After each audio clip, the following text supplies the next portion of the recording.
Welcome to Between State Lines.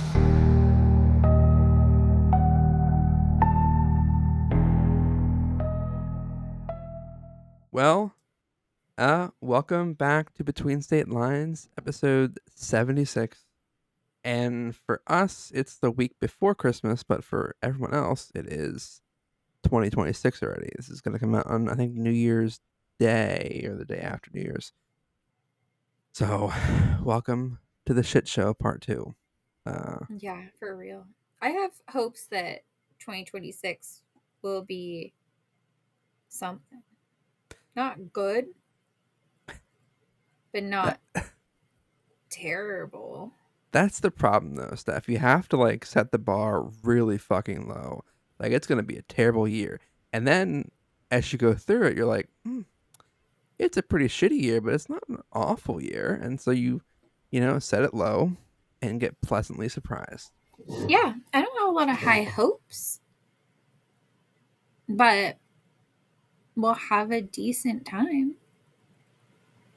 We'll survive. We'll live if we don't go to war Probably. with multiple countries because America Possibilities. America bombed Syria today. So Oh, that's fun. I didn't know that. but so this week, obviously, a brief little political corner here. Yesterday or 2 days ago, Trump decided to lower the classification of marijuana. I believe it was like class 3, which is classified the same as like heroin and like the really high up drugs. And now it's like a schedule 1 or whatever, which is a lower tier, allows a lot of medical studies on it. And this is something that like Biden was going to do before he left office, but never got around to doing. Yeah. So now Trump has stolen that and done it. Okay. And he's only doing that because he's grasping for straws. His popularity is so fucking low. And Okay, I was wondering why. he did it the day before the Epstein files were going to come out. We're gonna. Yeah, speaking of which, the Epstein files. So they're due to come out today, December 19th, by noon Eastern time. A lot of the files did get released. Not all of them. So the violation right there. No surprise with this administration. So some did get released, but they were heavily redacted. Like one of the documents that was essentially the grand jury like transcript from the trial is the entire 13 pages are all redacted. Not a single word you could read. Now, you may ask me, and this is a great question, is there going to be any consequence for this clear violation of this law? No. They're drafting articles of impeachment against Pam Bondi, but they're not going to do anything. It's not going to happen. Nothing's going to change. They'll get away with it like they always fucking do.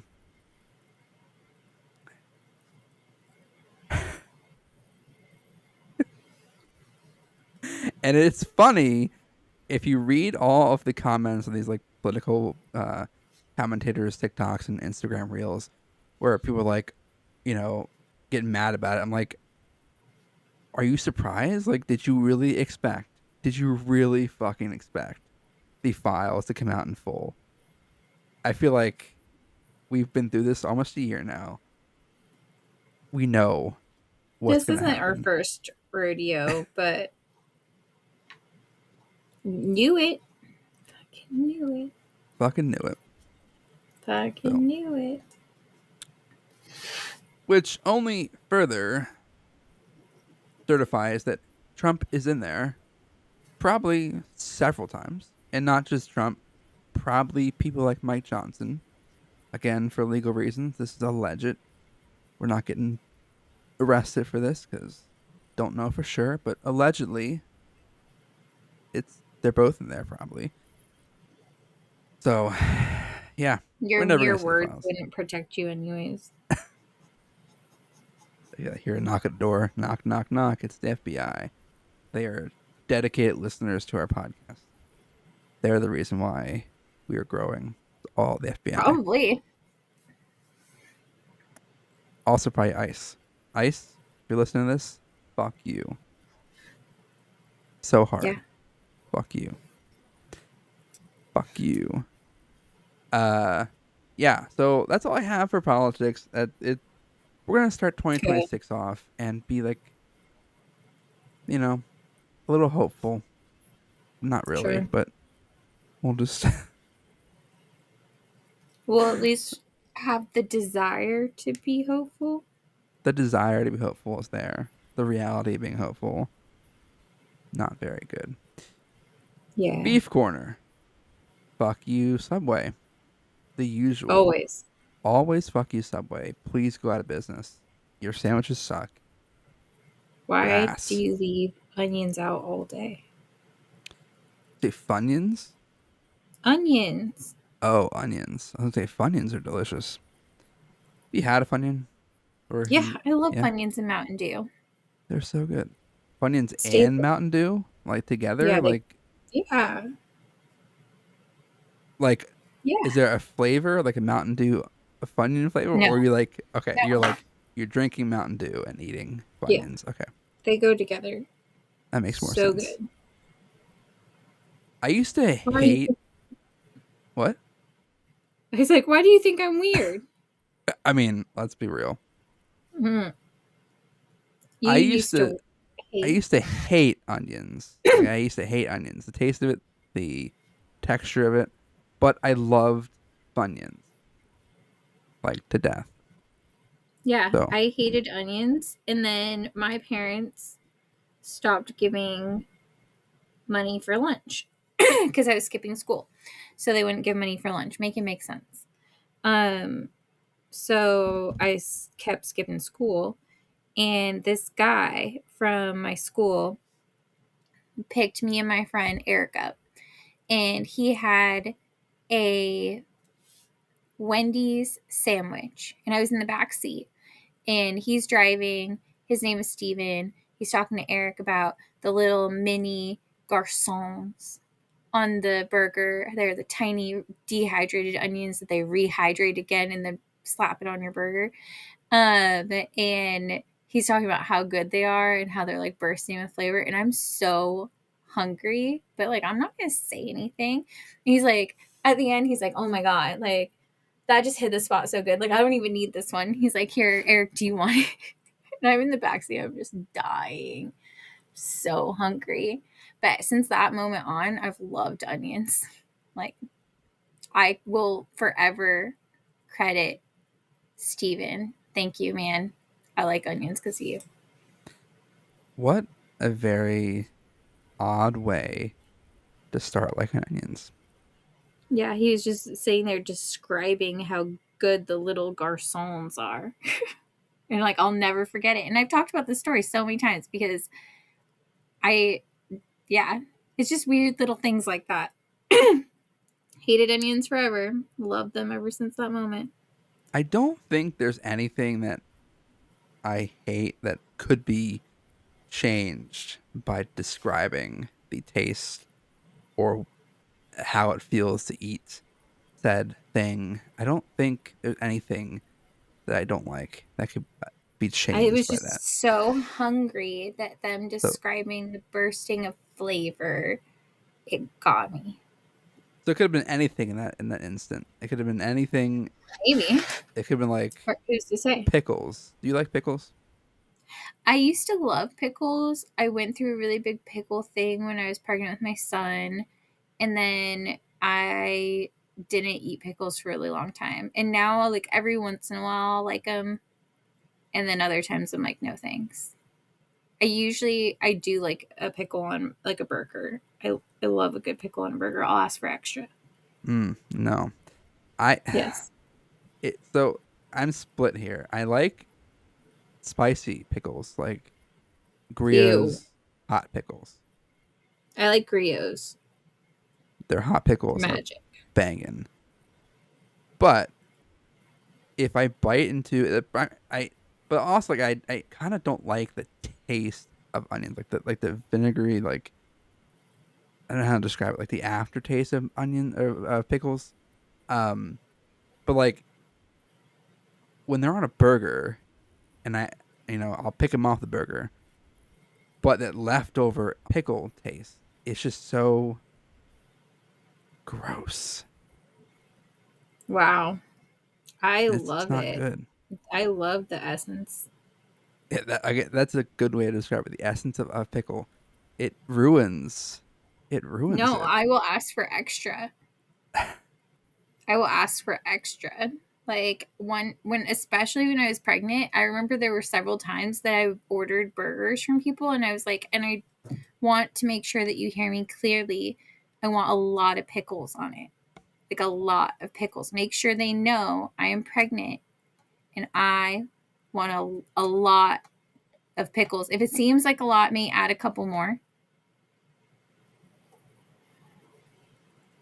that that reminds me of the Ron Swanson episode where he went to the diner and he Yes, was with the like, bacon. No, well, eggs. It was eggs and bacon. He goes, "Give me all the eggs and bacon you have." And he's like, "Wait, I feel like you might have heard. Give me a lot of eggs and bacon." What I said was, "Give me all of the eggs Yes, and bacon." exactly. I used to live with my older brother like 10, 15 years ago. Oh, God, yeah, 12 years ago, and he used to eat eggs, like a shit ton of eggs. He'd eat like, I'm pretty sure like 6 eggs for breakfast, like 6 for lunch, and like 8 for dinner. And sometimes I'd get up at like midnight for my smoke sesh and like go out to get some water, and he'd be out there cooking bacon and eggs like midnight, 1 a.m. as like a midnight snack. I'm like, I can't, I can't. That's too many eggs. That's too many eggs. Eggs are delicious, but my max is like three. 3 per day is my max, It but I can't. depends It, what does it depend on? how the egg form is. Like I can have like eggs Benedict. That's great. If it's like deviled eggs, I could eat a lot of deviled eggs. Um, I really don't like eggs. That's like basically it. I don't like eggs. Deviled eggs are disgusting. They're worse than cabbage. They're worse than cabbage. I'd rather eat cabbage with You're wrong. pickles than You're wrong. a deviled egg. It smells awful. It tastes awful. Uh, it's not good. But eggs Benedict is good. Uh, like scrambled eggs are good. Like, okay, let me clarify here. I will not eat a bowl of scrambled eggs, but I'll scramble an egg and put it on a breakfast sandwich. Eat it with cheese. Cannot be plain with cheese and a lot of salt.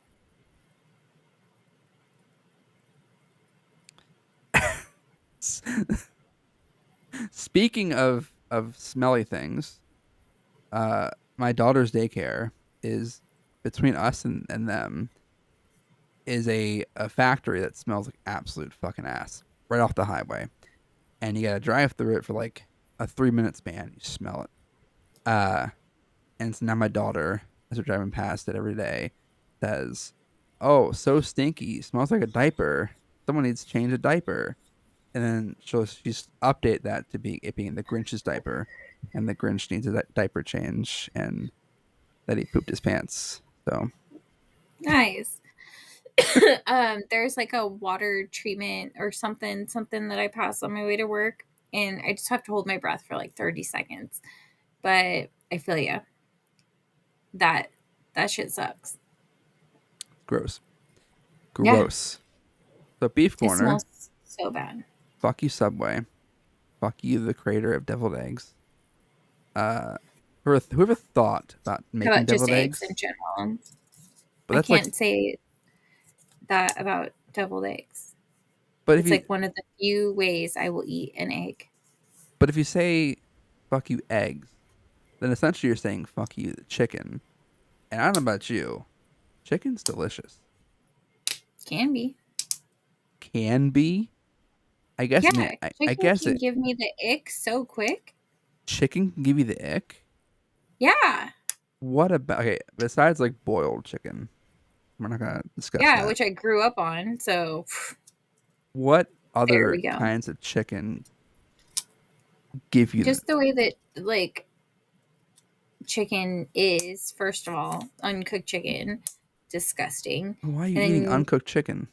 I'm not eating the uncooked chicken. It's just chicken there's a lot of different things that have to go right for me not to be grossed out by the chicken by the time I'm done preparing it. So, yeah. I guess that's fair. So if you never like looked at the chicken, like the raw chicken, and you never saw it and just And ate I the didn't have to finished cut product, off the gross pieces. And if I didn't accidentally cut it or cook it too low and slow, then it didn't turn out rubbery. Or like there's a lot of things that can go wrong that makes it just like yuck. okay, so when you say cut off the gross parts, you mean like a full chicken, like a roast chicken. No, like even when you get like chicken breast and it has like the gross parts, you cut it off and then you get a much smaller piece of chicken, but then you don't have as much chance of ick while you're making it. You don't have enough of the touch of the tism for this, I I feel like. I need I need the context for what the gross part of a No, chicken breast I is. think that people who know, they know, okay? You just don't know. Because when I cook a chicken breast, I eat the whole thing. I don't like cut any piece off it. Mhm. You cut a it's like part of it gross to you, is that what you're saying? Mhm. Hmm. Mhm. Interesting. Mhm. Well, Do you ever get bites when you're like eating your full piece chicken that are kind of weird? I'm kind of concerned where you're buying your where are you I buying your don't know. chicken? Yeah, do you ever get like a weird, like, has a little bit of a fatty piece or just like a piece that just like the chew is off? I No? have not. I'm so No? curious now. Okay.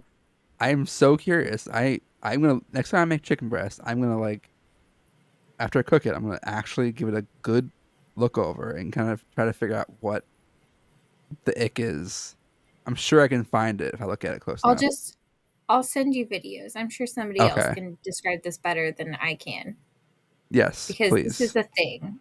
And if you know, you know. I'm sure it is. I'm sure it's definitely Mhm. a thing, and I'm sure I'd be the kind of person that would just take your chicken icks and eat them because I'm sure they're like not bad. They just like give you the ick. But It's just weird. interesting. The more you know. And once you hit a weird one, sometimes it's like, oh, I'm actually done now. So you get icked out enough where you just give up on the whole thing. Hmm. Okay.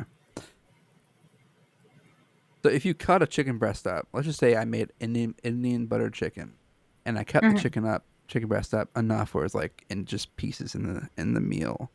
Could you identify which without looking at just a taste test? Honestly, if somebody who knows what they're doing is preparing it, it's probably fine. I think that I have a lot of distrust in this kind of stuff because I have eaten so much food that's been prepared by my family. Is turkey the same way for you, or is it just chicken? Okay, so deli turkey also grosses me out because sometimes it has like the pinkness to it, and I know that it's probably fine, but it looks weird. Okay, I can understand. I can understand that part. That makes Like sense. if I buy it fresh, I can happily eat it for a couple of days, and then I'm like, that's gross. How long after things expire do you eat them? Like just in general, like not meat. Like obviously you can't eat. You shouldn't eat meat after Best By Day, but like cereal, like sour cream, like milk. After it quote unquote expires, how long do you usually give it? I don't feel like we have a lot of expired food around the house. I have an uncle that lives in my household that consumes everything, especially Hmm. milk. We never ever have expired milk. No expired yogurt. All of that stuff is gone well before. So I don't really have to worry about that. But Okay. I think that the way it is probably the way that I grew up because, like, if cereal does sit for too long, like, I'm like, ooh, it feels stale to me. So no thanks. Yeah, I can understand the cereal part. Okay. I also just didn't grow up a cereal lover. What was your choice of breakfast when you were younger? I didn't eat breakfast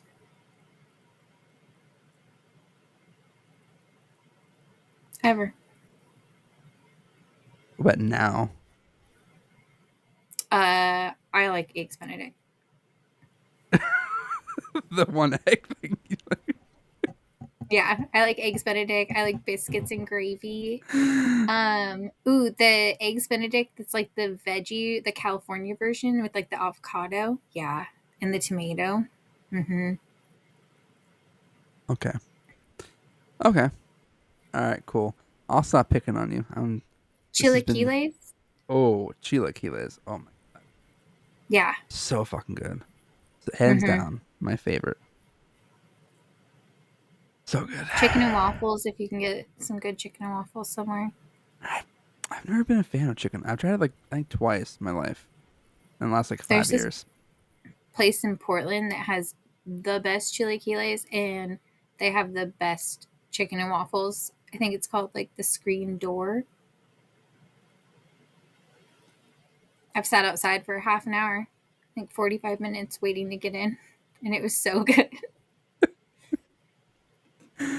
I had steak and eggs for the first time yesterday when I had went to dinner at a local diner and they had steak and eggs and I was like, you know what? I'll try it. And it wasn't that bad. It was diner steak, so take it for what you will. But eggs were I banging. love Denny steak. At like 4 in the morning, I'll go out for a Denny steak. Hell yeah. You're an IHOP hater, right? You don't like IHOP? We used to really have an IHOP around here, I don't think. Okay. Okay. Well, We I'll got stop. a Black Bear Diner recently. Big fan. Big fan, but they probably don't have the hours that Denny's has, right? No, Yeah. no. But they have breakfast, lunch, and dinner all day long. So you can go and get breakfast and dinner in the same sitting. There you go. Big Okay, fan. so creep They do corner. not sponsor this podcast yet. Yet we want you to sponsor the podcast, Black Bear Diner, Please and thank you. please, and Denny's. Might as well throw them in there. Hell yeah, I love Denny's. Yeah, and you know what? IHOP. They get a lot of hate, but you know who Why? has why? Should they? Yeah. I mean, their meals are kind of like they're expensive for what you get, and they're like, See, that's why I like Black Bear is because like the kids' meals are like $9, and I feel like it's everything my kids will eat. Their orange juice leaves a little to be desired, but like besides that, I feel like good prices. Denny's feels super fair pricing. You get a lot of food. Their steak is really good for what you would assume a Denny's would put out. yeah, but I feel like their coffee is leaves a lot to be desired. I did not and have not and will not ever drink their coffee. I just drink water. You know who has suspiciously good coffee? McDonald's. Like not the like lattes, like not their like fancy drinks, but like just a brewed coffee, a drip coffee. Actually I pretty want to good. believe you, but I don't want to pay for McDonald's drip coffee. That's fair. I used to, when I worked at the gym years ago, I used to, I was like between, so there was a part of my life where I would drink coffee, like drip coffee with like, I don't know, a billion tablespoons of sugar. The only way I could drink it.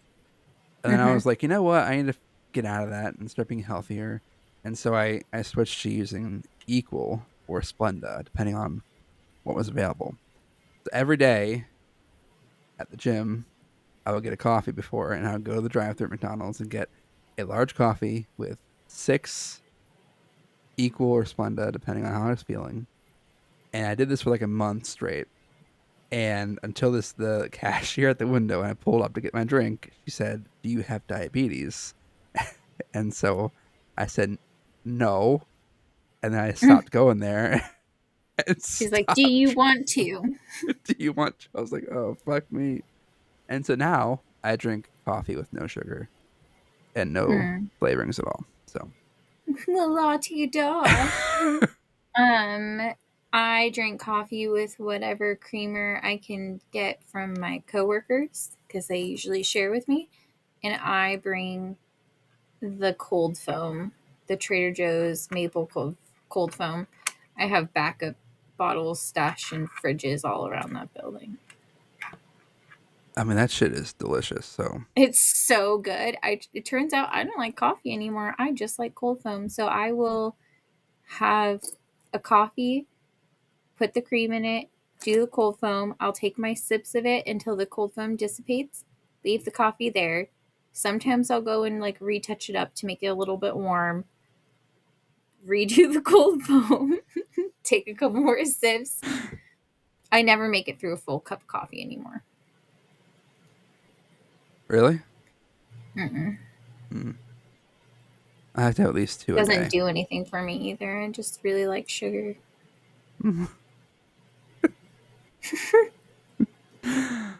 uh, so I don't know how we got down this rabbit hole, but Creep Corner. I was like, we were Uh, beefing. How we're, did we get over here? we're beefing about fucking Subway. Uh, okay, Creep Corner. So again, we're gonna read a few stories. They're really short clips from like Reddit and other websites I found where people have had creepy experiences. And I tried to get a good mixture of stories this time, so like not the same kind. This first story is about somebody who went camping.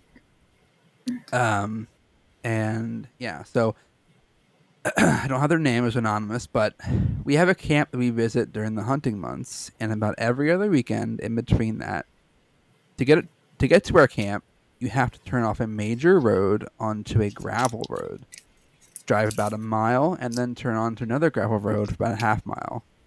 It's between a few other camps plus some residents that live out there. It's quiet for the most part, which is due to some coyotes and bobcats. Bobcats are the worst due to their terrible scream, which sounds like a woman crying for help. There has also been a black panther and wild dogs out there. So in 2013, we were at the camp for Thanksgiving, and we hunted, fished, cooked, drank, all that good camp stuff. One night, we're around the fire, swapping funny stories, and just listening to the sounds of the woods. As we're talking, we all hear a "help me." At first, we thought it was a bobcat. We listened some more and heard it again. It was a man's voice yelling "help me" repeatedly. Now, our first instinct was to grab our guns. Second was to go towards the voice, but you never know what you will encounter in the woods. It was dark and cold, and the hunters knew the area very well, so we called the police and explained everything to the responding officers. The weird part was that we never once heard it while the police were there. Not once. The officers left, and we heard the man again screaming, "Help me." About half an hour later, the police came back, and we didn't hear any call for help. Again, just silence. We all decided it was best to go inside our camp for the night. We never did find out anything. I've only been back to the camp once since then, as it really freaked me out. Yeah, it's fair. I've heard stories where people like it's not like paranormal. It's not like anything like a skinwalker or anything. It's just like there are people out in the woods, wild people they call them, who try to bait people into coming out into the woods. It's like find this person who needs help, and they attack you, kill you, rob you, whatever. Um, yeah. So don't go chasing someone. People in the woods. Yeah. That's so Unless crazy. you have a drone. If you have a drone, send the drone out in the woods. Would that be terrifying? Like you have a drone with like a camera attached to it, and you're like flying it and watching the camera, and like you all of a sudden see like this dude and like four other guys crouched behind some bushes waiting for you to come help the person who needs help. Yeah, I'd be like, I'd probably fire the drone into them. Be like, fuck you. I mean, it wouldn't do a lot. You'd just lose out on your hundreds of dollars worth of drone. That's true. I'm kind of petty like that. Hmm. Uh, I wish it was that petty. I saw. Did you send this to me? The petty story. Yeah, where the guy, what rapper it was? He like bought 50 four. Cent? Yes, that's right. He bought the four front rows. So Ja Rule's concert. Ja Rule's concert. So he couldn't. Because he had four empty rows of seats. That's pretty. Because That's then pretty you funny. really gotta be a performer. You You gotta got- show up. You don't want to be there. That is Crowd's the not there. level. That's the level of petty that I aspire to be. To be honest, I mean, that's too good. too good. But I can't. I couldn't. That's not me. But that's pretty Story good. number 2. I was babysitting a 5-year-old and a 3-year-old one night. Before bed, we were playing with a toy piano, and I taught the 5-year-old how to play Mary Had a Little Lamb. Later, as I was reading them bedtime stories in the top bunk of their bunk beds, we heard the piano start playing Mary Had a Little Lamb all by itself. The boys looked at me and asked who was playing the piano. I didn't know what to say, so I stayed in that top bunk, reading books until I heard their parents come home. To this day, I wonder who was playing on the piano. That house was either haunted or someone was in there with us. I hate that. I hate that. I mean, What I a seriously love creepy it. tune. Especially like on the kid, like a kid's piano. Like I know I have a kid's piano for my daughter, and it's like way out of tune, and it's very janky. And so hearing any actual song like that late at night would probably sound creepy as fuck. Mm-mm. No, thank you. Pass. Hard pass. Hard pass. Hard pass. Number 3. A couple of decades ago, I was working upstairs in my home office when I heard the front door downstairs. My older brother, who lived 4 hours away and whom I was not expecting, announced his arrival with a hello in a manner that was distinctive to him. I was surprised but pleased he was visiting, and I yelled to him that I'd be down in a few minutes after I saved my work on the computer. I went downstairs to greet him, but he was nowhere to be found. I figured he slipped outside to get something from his car, but there was no car outside, and there was no brother. Completely perplexed, I eventually made my way upstairs again to resume work, annoyed, speculating that my brother had driven off to run an errand or visit a buddy, and wondering why he wouldn't have waited a few minutes for me. I sat down at my desk, and within a few seconds, the landline rang. It was my brother telling me he was coming into town in a few days and wanted to make sure I'd be around. I absolutely thought he was pranking me, but after maybe 10 minutes of me grilling him, making him hang up, and me calling him his home number, I begrudgingly accepted that he was indeed at his home hours away. It creeped me out for a short while, but when I think about it these days, mainly I am bemused and in wonder. I like believing I had some sort of paranormal experience, or whatever you might call it. As a split in time. Glitch in the I Matrix. I thought they were gonna say I got a phone call, my brother is dead. I'd be like, fuck, a No, ghostly hate visit. that. I'm glad they're okay. Yeah, so definitely a split in time or a timeline jump or something, Yeah. Hopefully not like a doppelganger. or a skinwalker. Yeah, that's scary. Last one. I am a building contractor. I bought a lot with a small house and two other ramshackle buildings on it. I had to tear all three buildings down in order to build a new house. I was smashing the house down with my bulldozer, and my assistant was loading the debris into the dumpster. When in my peripheral vision, I saw an old lady in a granny dress and bonnet with a stick in her hand yelling, "What are you doing to my house?" I stopped, turned off the dozer, and went around to tell the woman not to come behind me like that, as I could have run her over. But there was no one there. I told the next door neighbor about it, and he said that an elderly woman with that description used to live there, but had died about 10 years before. Yeah, that's scary. I'd probably laugh like this old lady with a bonnet and a granny dress with a stick. Well, Oh, get off hopefully my lawn. she doesn't come haunt his new house. I mean, you never know. That's probably why he sold it, I'm guessing.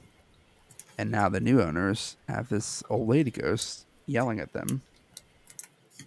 Yeah, that's fair. I I'm would. kind of surprised that no one's come, like no old man has shown up here to yell at me while I'm cursing his name as I'm fixing his DIY shit that he fucked up and Not my making ghost, changes in not the my house. problem. I mean he died in the front yard, so or the front driveway, so He's your I ghost. figured He's your pal. I'm gonna send him to you once again. Like, yo, Nope. Thomas, go to Stephanie's house. There you Nope. go, My kids Thomas. already told me that something moved today without them seeing it move. And I was like, okay, but I don't think I believe it. I think I'd be the person to believe it if something like that did actually happen. But I think they were playing pretend and they were freaking themselves out. Kids are terrifying like that. I mean, like last week, two times my daughter, when I was trying to get her to go to sleep, she kept pointing at the corner of the room saying something was there. And I didn't believe her. I was like, nothing's there, honey. I like my flashlight out, like my phone, like shine a light on the area. Nothing was there. My dumbass, my cat, was right underneath the chair that she was pointing at, and she was trying to tell me the fucking cat was in the room. But I was like, no, no, Mm, no, nothing's there. You're just seeing things, just gaslighting my daughter at the age of two. yeah. Yeah. My daughter this morning, she's like, something made a noise. And I was like, what do you think it was? And so we were like trying to come up with what we thought it could be. And then she's like, never mind. Hot dog buns had jumped. And she's like, oh, that was the noise that she had heard. Yeah. God love kids. Yep. Kids and bunnies. Kids and I forgot your bunny's name is Hot Dog Buns. Oh, yeah.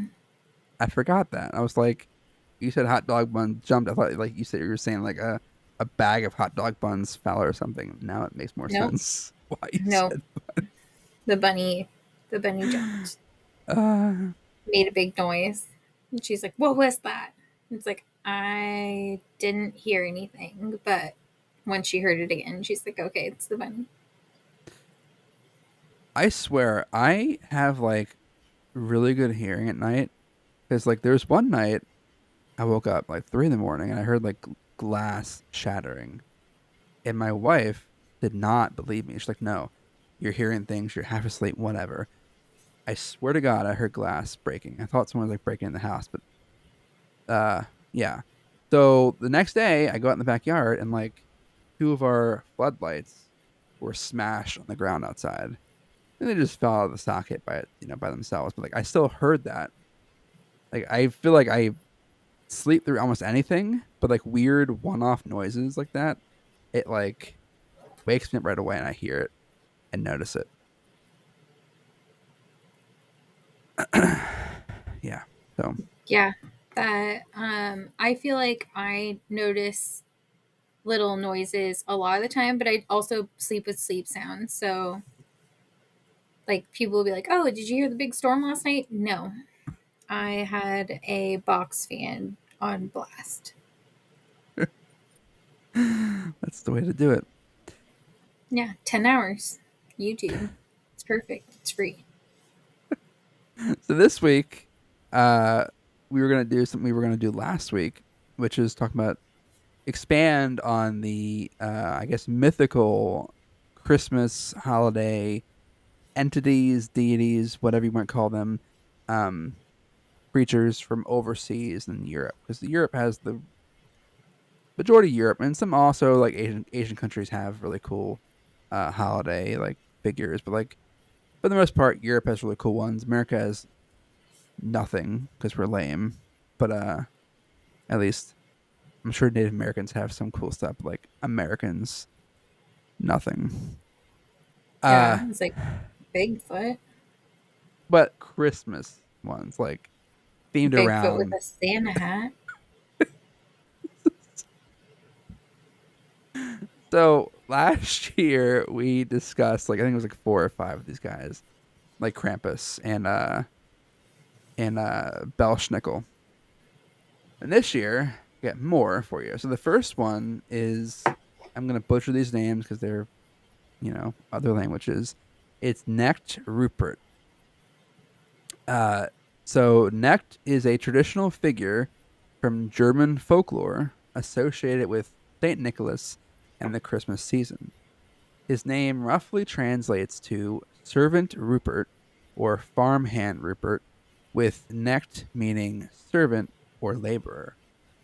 He's best known as a companion to St. Nicholas who deals with naughty children, serving as a moral counterbalance to Santa Claus and his generosity. The origins are pretty complex, likely blending Christian traditions with pre Christian Germanic folklore. And some scholars suggest he evolved from older mythological figures tied to winter, death, or the wild hunt, and later absorbed into Christian narratives as Christianity spread through the German speaking areas. And over time, he became firmly associated with St. Nicholas Day, which is celebrated on December 6th. And in traditional stories, he accompanies St. Nicholas on his visits to children's homes. And while St. Nicholas gives the kids gifts like sweets, nuts, presents, fruit, Knecht Rupert, his role is to question the children about their behavior and religious knowledge, such as whether they can recite prayers. His Oh, presence damn. and his presence has an element of fear that adds Got discipline that right. into the celebration. You gotta recite some prayers. Gotta recite the fucking Lord's Prayer, motherfucker. I would have failed that when I was religious. Like, yeah, I don't know any prayers. Fuck me. Guess I'm getting beat this year. Uh, he's commonly depicted as a dark, rough, and intimidating figure who often wears dark or brown robes, sometimes resembling a monk's habit or a peasant's cloak. And he might be carrying a staff, a bundle of sticks, or a sack. And in some portrayals, his face is blackened with soot, either as a disguise or as part of symbolism around his darkness and punishment factor. Uh, and his punishment is the main aspect of his character, though his severity of the punishment varies by region and era. In the milder versions, children receive only a symbolic warning or some coal, but in harsher tales, he threatens to beat children with sticks, place them in his sack, or, the worst one of all, deny them gifts entirely. Okay, so not any version that he eats them. No, no, Well, that's not this good. guy. 'Cause I thought that Krampus was the December 6th thing too. Krampus is. I think like parts of Germany celebrate Krampus and parts of Germany celebrate this guy. Oh, okay. Yeah, it's kind of like they're different areas, And different like. it also reminds me of the Yule Cat. Oh, the Yucat's I think next on the list. Okay, Don't you cool. worry. Don't you worry. After I last was week I was worried. like so uh and that his punishments are more meant as moral lessons than actual threats. So yeah, he's not. I mean, I guess he could be eating them when he puts them in his sack, but not typically depicted as eating. Did you ever watch that show Grimm? I tried to get into it, but I couldn't Hmm. for a while. Oh, I loved it. Was it on ABC? I don't remember. Yeah, I tried to get into Grimm, but I've I think I saw Brothers Grimm, the movie, Hmm. but did not see the show. The show is based out of Portland, so I really enjoyed that. Ah, Portland's got some great shows. That one, Yeah. Portlandia. What are your thoughts on Portlandia? That's a Portlandian, or as someone who's been, in that area. Yeah. They nailed it. They nailed it.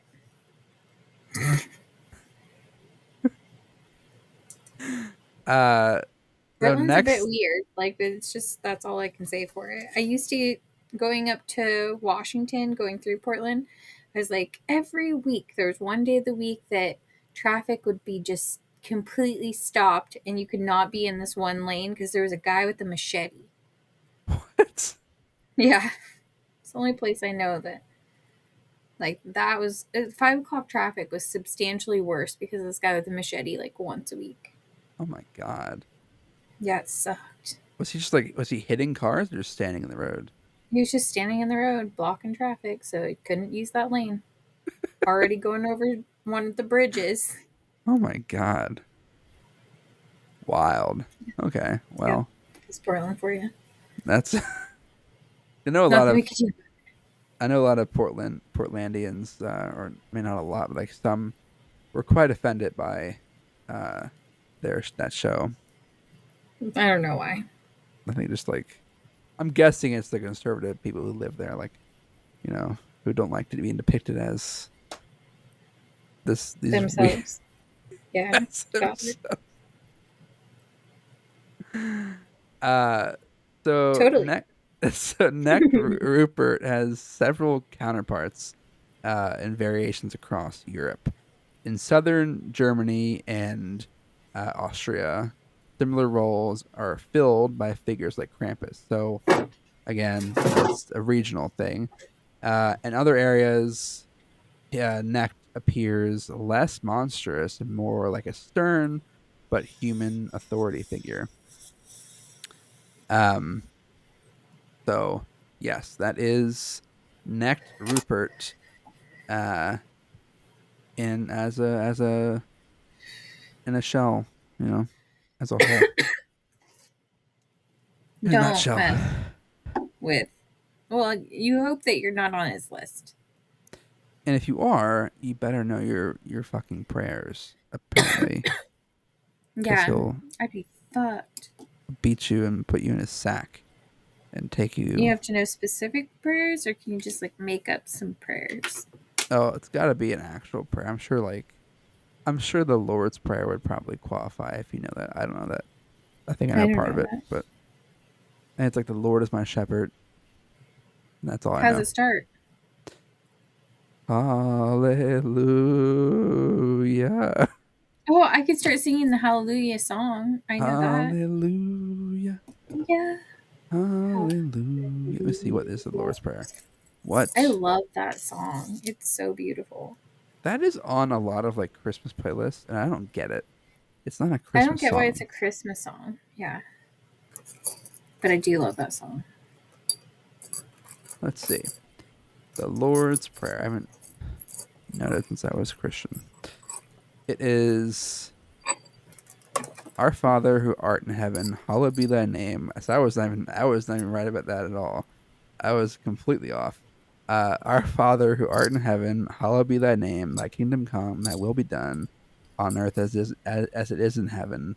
Blah blah blah blah blah. Amen. Yeah. Okay. No, I don't know that one.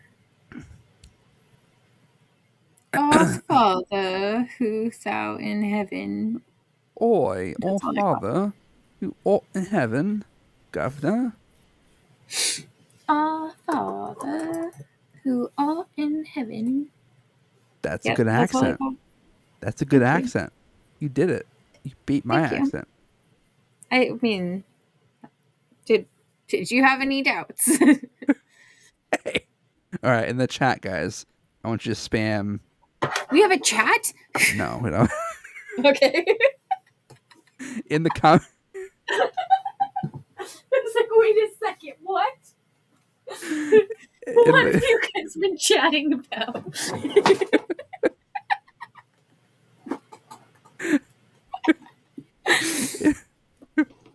in the chat, guys, spam the letter E. Uh, That's so funny. I really believed that we had a chat for a second, and I just haven't been invited this past 70 something episodes. You all just been talking shit. I do want to create a Discord or a Reddit page for our podcast. That'd be Get the fun. community. Get us to. Like, I don't know if I want to see what people say about my accent. Oh, Holden's accent's the greatest accent ever. He should do more accents on the show. I I'm don't think sure that one person, me too, would say that. I don't think I could live up to that pressure though. Yeah, Developing new but if you accents. made the accounts that say that, like it's not, it's artificial pressure.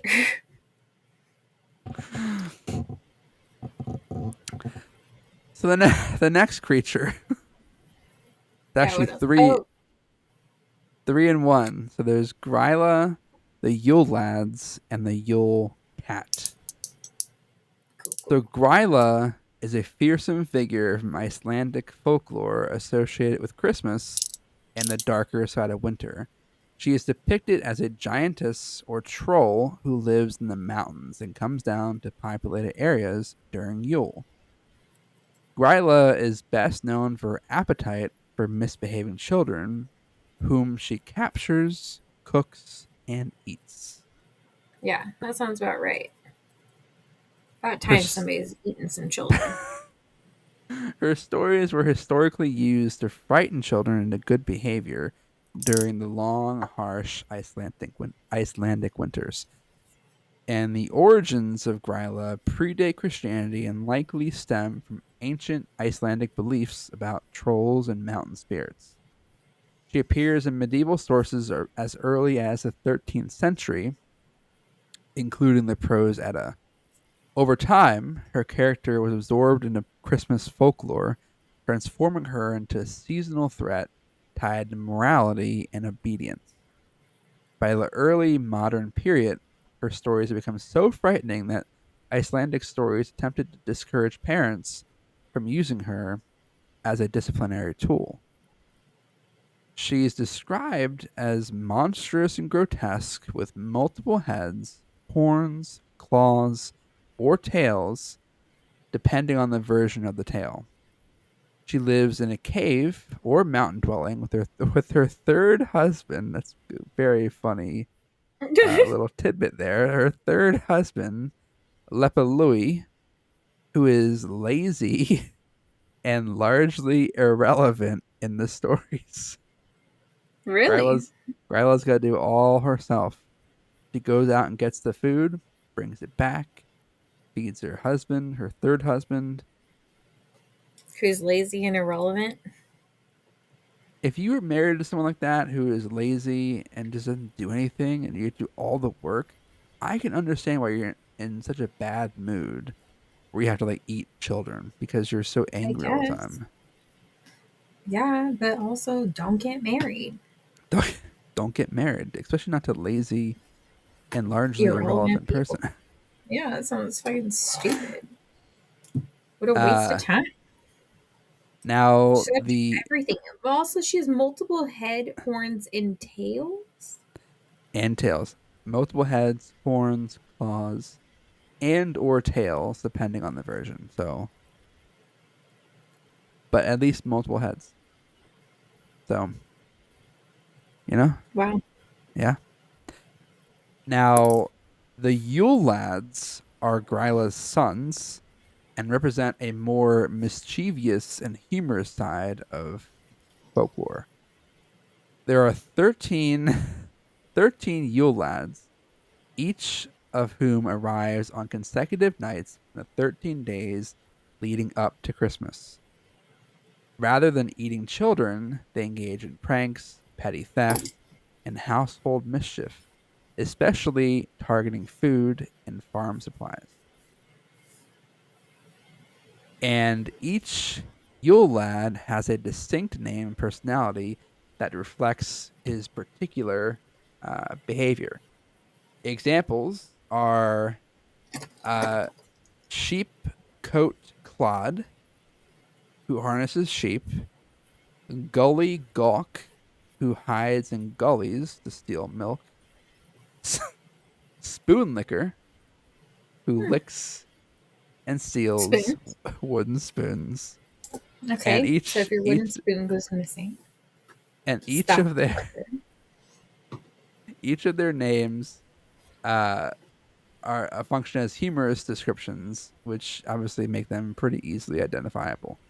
I don't know why I didn't grab all 13 Yule lads' names. Hold on, let me get all Yeah, 13. so we can know what I understand that everybody else is going to get this till the new year, but what's our you lad for tonight? So there's Sheepcoat Claude, there's Gully Gawk, there's Stubby, who's short and stocky and steals food from pans, especially scorched leftovers. The Spoon Licker, That doesn't sound bad. the Pot Scraper, he steals and scrapes leftovers from pots. That doesn't sound bad either. The Bowl Licker, he hides They're he all just hides cleaning this stuff for you washing. he hides under beds and licks bowls used for food. This sounds like something I would do as a ghost. Go around licking people's utensils and bowls and plates. As long as you're looking before I wash them, not after. Well, this makes it seem like this guy, like the bowl licker, is doing it after they're cleaned, whereas the pot scraper and Stubby, they're stealing food like leftovers from the pan, so they're useful. No, bowl liquor is licking the bowl. Pot liquor is licking the pots or bowl or pot scraper, whatever. It's all different functions in the kitchen, but the mixing bowls. So really, they're all just cleaning the utensils for you. There's door slammer, who likes to slam doors loudly at night. Uh, Sky or Skier Yes. Gobbler, he's obsessed with eating skier, which is it's actually really good, by the way. We had a Trader Joe's skier. It's really good. What Um, is that? it's like a yogurt uh kind of thing. It's not Greek yogurt, but it's really good yogurt. Huh. It's SKYR. They have really good skier at Trader Joe's. Okay. It's okay. I'll just look out in the yogurt. There's sausage swiper. He steals sausages which are hanging from the rafters. There's this sounds worse than it is.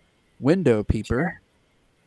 He peers through windows to look for things to steal. This next one's my favorite one. The doorway sniffer. He has an Excuse me. enormous he has an enormous nose and uses it to sniff out baked goods.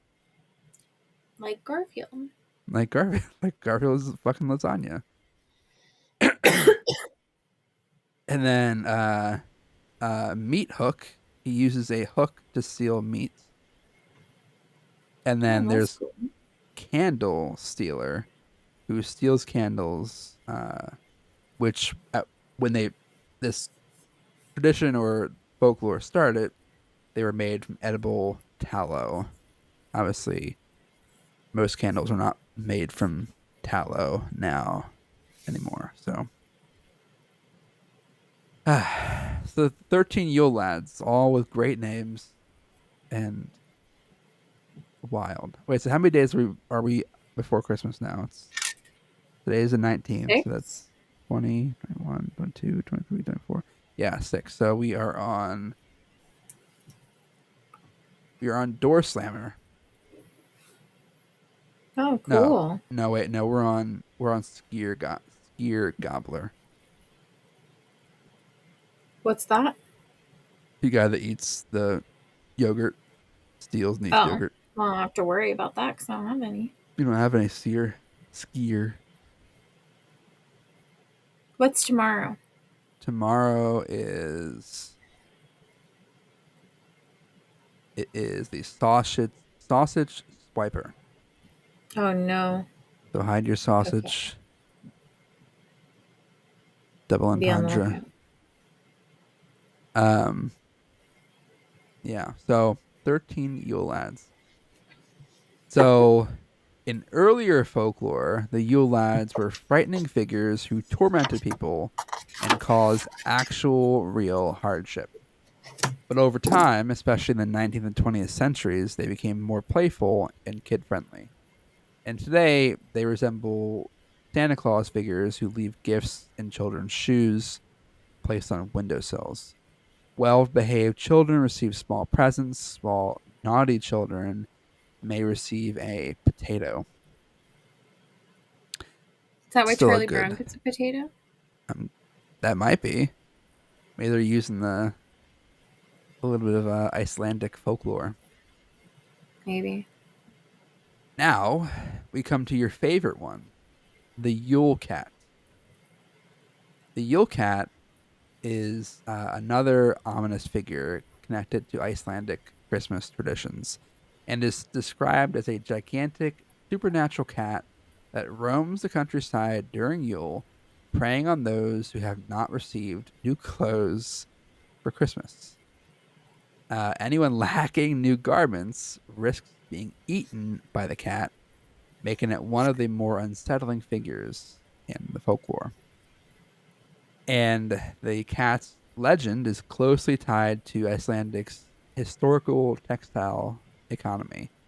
In farming communities, people were expected to finish processing wool before winter, and those who worked hard were rewarded with new clothing, while the lazy were not.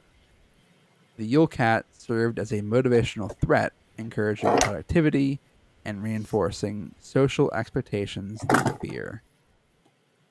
Um, yeah, so Gryla, the Yule Lads, and the Yule Cat. I think I like the Yule Lads the most out of all those, but They feel like the most helpful, honestly. But the most Yule Cat helpful. is pretty cute. Yeah, pictures I saw of the Yule Cat are pretty cute. Yeah. But I kind of want to know what happened to Gryla's first and second husbands. Mm. No, you don't. You're like, yes, I do. So much I'm Googling it. No, that's solid. We all need to know. According to Google, they're not really mentioned. They're mentioned in passing, but not given stories or names or clear fates in Well, surviving her sources. third husband was so irrelevant. The other ones aren't even worth mentioning. That's true. Yeah, he is portrayed as lazy, weak, and often stays home while Gryla hunts misbehaving children. Uh, so at one point in time, we may have had variations of her first and second husbands, but just like the oral tradition of passing it on, they got lost in time. So R.I.P. to those two, I'm sure, outstanding fellas. Or she killed them. That's fair. We know Why not? how men are. Why not? We know how men are. Yeah, exactly. You get it. So this next one is actually from France. It's Pere Poutard. So he is a figure from French folklore associated with Saint Nicholas and Christmas, most commonly appearing in France, Belgium, and parts of Switzerland. His name translates roughly to Father Whipper or Father Lash, which clearly indicates that he is an enforcer of discipline. And Clearly. he exists to punish misbehaving children, um, in opposition to Saint Nicholas rewarding the good children. So his origins are less clearly defined than other folklore figures, but they are generally traced back to medieval Europe. One popular legend connects him to a butcher or innkeeper who murdered children and was later forced, as punishment, to accompany St. Nicholas for eternity. An- Another version suggests he was a criminal or sinner who repented and became a servant to the saint. Um, and in traditional celebrations, uh, he accompanies St. Nicholas during visits on or around December 6th, which is St. Nicholas Day, and addresses the children's misbehavior. He may question them about their conduct and issue warnings or symbolic punishment, uh, all while reinforcing the moral lesson of his visit. He is usually depicted as wearing they're always wearing dark clothes, dark robes or ragged clothing, um, sometimes resembling a monk or executioner. His face may be smeared with soot or ash, and he often has an unkempt beard and a grim expression. Usually carries a whip, a bundle of sticks, or a switch, um, which symbolizes punishment rather than being uh, commonly used in practice. And the punishment does vary by region. So in older traditions, he has been said to whip naughty children or just deny them gifts altogether. In other stories, he threatened to carry them away in his sack.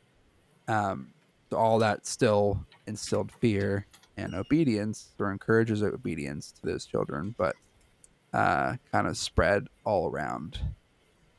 Uh, but he is pretty much tied to the similar kind of role as Krampus and Knecht Rupert, just different regions. Um, Okay. but a more human version, not a demon like Krampus. And today, his role has been softened significantly. He appears in parades, at school events, and festivals as a theatrical character rather than a true source of fear. His whip is symbolic, and the emphasis is placed on playful admonishment rather than punishment. Um, yeah. So, Pere Boutard is the man of France and Switzerland and Belgium. I feel like you could get kind of like the Avengers. You can get all these guys together, like do like one big like superhero squad. You have Gryla, who leaves her husband at home. The Yule lads, the Yule cat. Who Krampus, Futard, Futard? uh, Fut. I don't know how to pronounce it. Futard, How you spell it? Fouettard. Oh,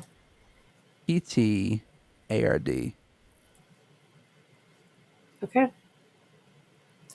I had a very different idea of how this was going to be spelled. Glad What I was your asked. initial spelling? Um, initially, I put Hootard, and then I added a W at the beginning Oh, to give it a whoo. Futard. Okay. Futard. I don't know. I took French for 3 years. I got nothing. Oh, well, then you could be pronouncing his name for me. I'm pretty sure it's Pere, Pere. It's Pere Futard. I'm so sorry if someone is in France listening to this, or you're French listening to this. I'm so sorry I'm butchering this name. Wait, how do you spell his first name? Pere. In my mind, I was just thinking it's Perry, and you just weren't saying it right. It probably is that, honestly, to be fair. Pere. But my brain says Pere, but obviously that's probably not right. It's French for father. I could have said father, Futard. Père. Père. That was close. Père. I was very much not close. Bad. Yeah, I was very much awful with my pronunciation. Père. Okay, here we go. Scared you'll hit someone No, because LED come headlights on. blind you? Watch this. Every Please time a car- excuse. Fuck that I yeah, watched we're the not ad first. we're not sponsored by that company, guys. Don't worry. Futard. Okay, I got the last name. Père Fouettard. Okay, I got this. You were doing too much. I got the last name Père way closer than the Fouettard. first name. I got the second half way closer. Fouettard. Futard.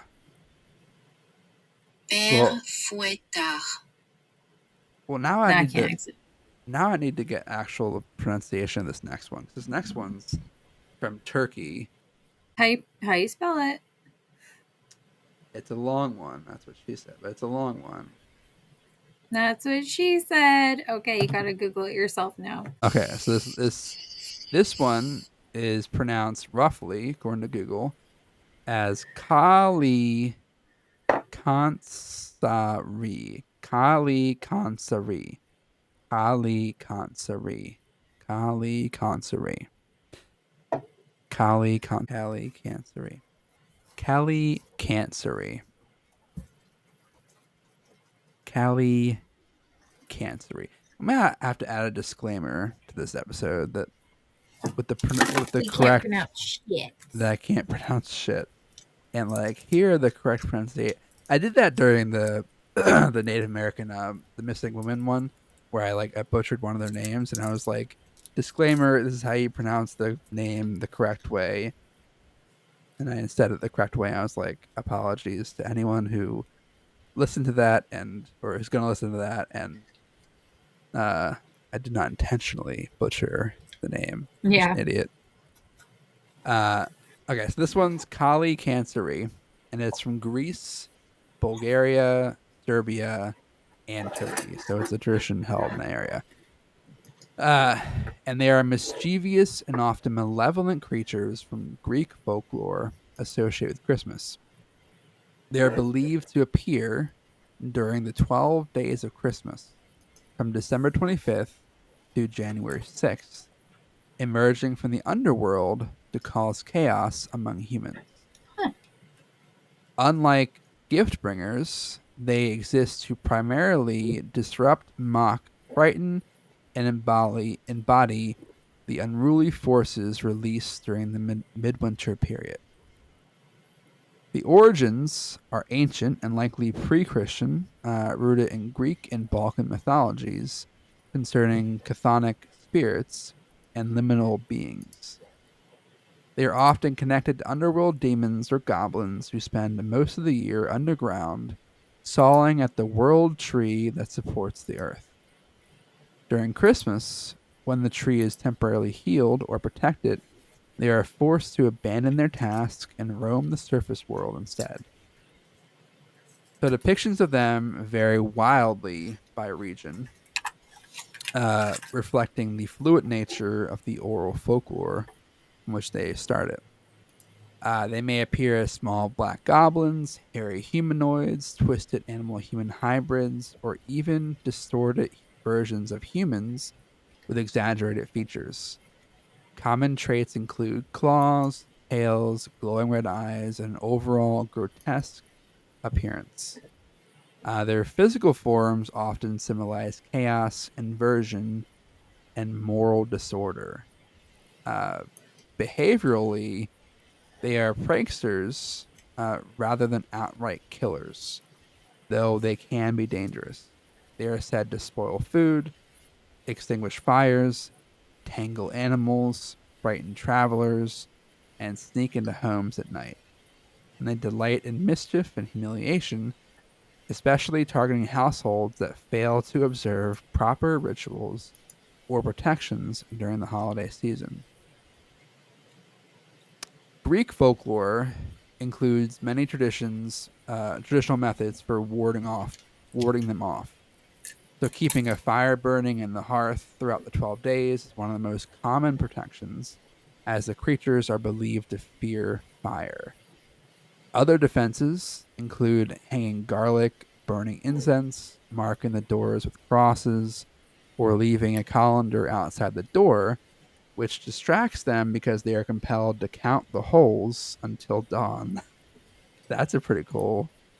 That's my favorite ward of them all. Like, put a colander outside, and they have to imagine like you're like that level of like ADHD, or you have to like, or autistic, and you have to like stop and count holes in a colander. It sounds so familiar, but I don't know what I would have heard that on. Maybe they came to visit you last year when you passed out in the bathroom. No. That was during that was Christmas, right? Wasn't it when you passed out in the bathroom? Yeah, almost a full year. Christmas morning. That's when you switch timelines, and now you're stuck in this timeline. Fucking sucks. Um. So yeah, the 12 days of Christmas are seen as a time when normal order is suspended and the boundary between the worlds is thin, and chaos temporarily reigns. On January 6th, the Feast of Epiphany, they are driven back into the underworld. The blessing of the waters and the return of divine order are said to restore the world tree, forcing the creatures to resume their futile task beneath the earth. Um, in modern Greek culture, they are often treated humorously or playfully, appearing in children's stories, decorations, and seasonal folklore. Um, yeah, that is Calicancery. There's multiple. Very interesting. Yes, it is. Very, very interesting. Mm-hmm. I think I like the Yule Cat more though. The Yule Cat and the Yule Lads. Cooler. Mm-hmm. The Yule lads. Just had no idea. The Yule Lads are They're so helpful. helpful, and also, I mean, they're stealing your sausage or stealing your candles. Like, yeah, they're only so helpful. This last one is not necessarily a scary thing. It's kind of like a humorous, weird thing that I found. Okay. I wouldn't say weird, but a humorous thing I found. It's called the gift pooping log from Catalonia, which is in Spain. The cagatillo, often called the gift pooping log, is a unique and humorous tradition from Catalonia, Spain. Its name literally translates to poop log, with cagar meaning to defecate and tio meaning log. Despite its crude premise, it is a beloved, family friendly symbol of abundance, generosity, and holiday fun rather than something meant to shock or offend. The tradition begins in early December when families bring a small log into their home and decorate it with a painted, smiling face, a red Catalan cap called a baratina, and a blanket. Children are tasked with feeding the log each night by leaving scraps of food, such as fruit peels, nuts, or bread. The ritual treats the log as a living being and builds anticipation as Christmas approaches. On Christmas Eve, or day, the main event takes place. Children gather around, beat it gently with sticks, and sing some songs commanding it to poop gifts. While the children sing and strike the log, adults secretly uh what What? They feed it scraps and then they beat it with sticks to get the log to defecate. to get the log to poop out gifts. So they feed it so they get really good gifts when they beat it with a stick. Got Yep. it. Uh, so while the children sing and strike the log, adults secretly place small presents, sweets, or treats under the blanket. When the blanket is lifted, the log is revealed to have produced or pooped gifts. And so the gifts from the pooping log are usually modest, such as candies, nuts, small toys, or household items. Larger presents are traditionally given later on Epiphany, January 6th, by the Three Kings. This keeps the pooping log focused on fun, humor, and communal joy rather than material excess. The origins of the pooping log are thought to lie in ancient rural and I don't know why I'm laughing, but I just keep picturing your face. In ancient rural and pagan customs related to winter, fire, and fertility. Logs were central to hearth based households, providing warmth and life during winter. The idea of a log producing gifts symbolized abundance, renewal, and the hope for prosperity in the coming year. Over time, those beliefs blended with Christmas traditions. Um, Catalan culture often embraces earthy humor and frankness about bodily functions, which helps explain the enduring popularity of the pooping log. Rather than being seen as crude, the act of pooping gifts is understood as a metaphor for generosity and substance or sustenance. Sustenance. Something nourishing comes out after being properly cared for and fed. Uh, in modern Catalonia, this is a major part of a holiday celebration. It appears in schools, public squares, and Christmas markets, and children learn the songs from an early age. While often amusing to outsiders, the tradition remains deeply meaningful locally, symbolizing generosity, community, and the warmth of shared rituals during the winter season. So, if anyone's in Spain and you're listening to this, I was not laughing at your tradition. I was laughing at Stephanie imagining a log pooping gifts. So don't worry. Mm-hmm. Well, I did find some illustrations of what was going on that you're talking about. Oh, really? Mm-hmm. Is that why you were like, what the fuck? Yeah, because it had further descriptions of it, and I was just like, you care tenderly for this log, and then you beat it with a stick, so it gives you presents. Give me my presents, motherfucker. You treat it as a person until you don't. Poor log. Just gets beat after being fed. Mm-hmm.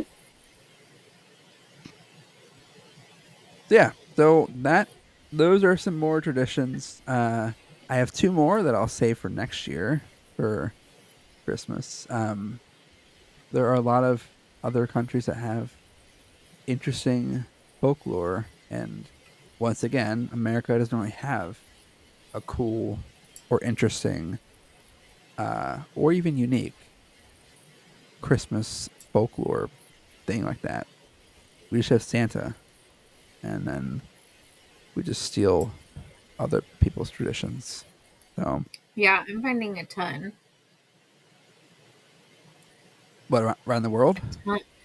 Yeah, just I found five Christmas superstitions you probably never knew existed, and they're damn right. I sure did. What is one of the ones on there that The Yule goat. Yule goat? Yeah, the There's a Yule goat. goat. There's a goat. Scandinavia, apparently they're everywhere because they are often said to bring good luck and bounty in the year ahead. Wow. Yep. And then there's something about uh apples, something about protecting like next year's apple harvest. Um there's Christmas underwear. It was once considered bad luck, for instance, to bathe between Christmas and New Year's. Another version of the superstition claims that it is not only bad luck to wash yourself, but even changing clothes was off limits, and in particular, changing your underwear. Anyone who dared to don new underwear in between the holiday period not only risked misfortune in the coming year, but apparently risked being plagued by boils. What? For taking or changing your underwear between Christmas and New Year's? Yeah, you can't wash in between Christmas and New Year, apparently. Gross. It said that it wasn't just the human settlers who fell ill, quite literally. Foul of this festive dislike for good hygiene, even cleaning out farmyard stables at this time of year risked the farmer having troubles with witches. I don't know, man. There's something about Christmas morning dew and good luck pies. Huh. Well, we have those for next year now, but damn, I did not know that. Any of those, like not changing your underwear or showering or bathing between. I feel dirty when I Yeah. don't take a shower for a day. I mean, I'm a pretty dirty person, but I can't do that whole week. You say I'm a pretty dirty person. I said I'm a pretty dirty person. You can't shower for one day. I'm like, that's pretty gross. No, I just feel weird if I don't take a shower after one day.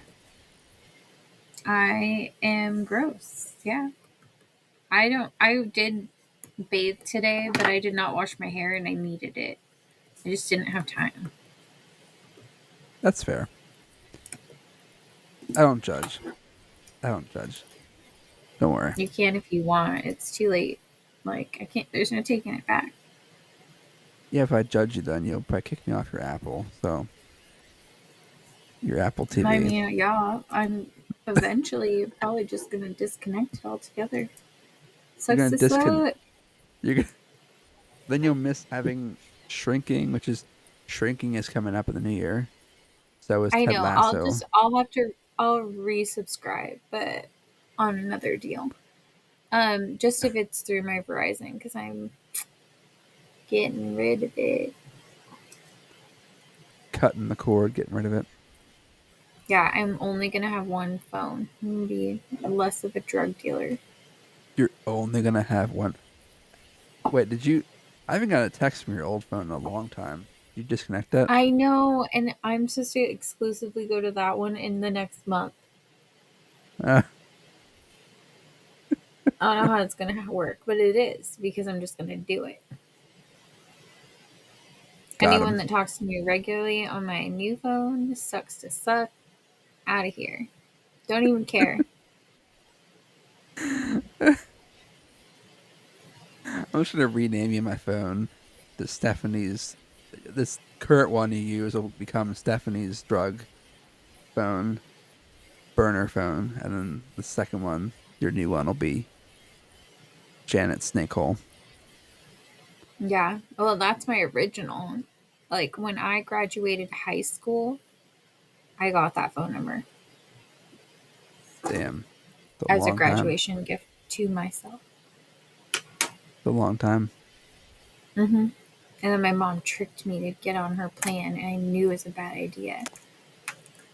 And then I got my own plan, and that was also a bad idea. So I'm going back to my mom's because at least it's cheaper. It's such a scam. Like a one line phone plan is like $100 a month. Ridiculous. Did you have a phone when Verizon had it at like you shared data with your other people? Was Yeah, that a I thing think that so. I hate that so much. Like my brother would Mm-hmm. overspend on his data, and I'd be like screwed for the whole month. Mm-hmm. Uh, Yeah. Had Verizon always. Since like 2007. it's good. I mean, it's expensive, but it's good service, I guess. Yeah, you just have to. Just have to. Yeah, so that is our show today, guys. Thanks for sticking around and listening to some post Christmas chaos. We'll be back in the new year again. Well, you're already in the new year at this point. We'll be back next week with a different story or a different theme, and yeah, we will. If you have any, if you yourself have any like your family traditions, let us know like what your cultural traditions are for Christmas, and we'll add it to the list for next year to talk about. It doesn't Um, even just have to be cultural. If you just have like weird family traditions, would love to hear those too. you know, dude, this is a weird thing they did back in the day. I'm sure you obviously are aware of this, but like they put like popcorn on the tree, like Yeah. garland. It's so weird. Like that's just me. It thinks it's weird to like string popcorn. Yeah. You don't find that I weird? hate when popcorn like is on the floor and you step on it. That is ugh, the worst. I hate it. Yeah, that is. I But mean, yeah, I remember the popcorn. I think it's just like a cheap thing you can do because also we did like the um our advent calendars were like the circles and you made the little rings and then you take a ring off every day. My kids haven't done any of that stuff. hmm, You know what I'm talking about? Like you do the paper rings and it represents a day. They go, it's like a chain. no. Every single year growing up, we did the advent calendars like that. It was like Christmas, and it was like you took off a ring every single day, and then when you were at the end, you were at Christmas. Huh. Hmm. I am not. I'll have to look that up. I'm not familiar with that tradition. Southern California thing, I guess. I don't know. I don't think we had anything super strange down there. Damn Californians. Yeah. So we will see all of you guys next week. Bye.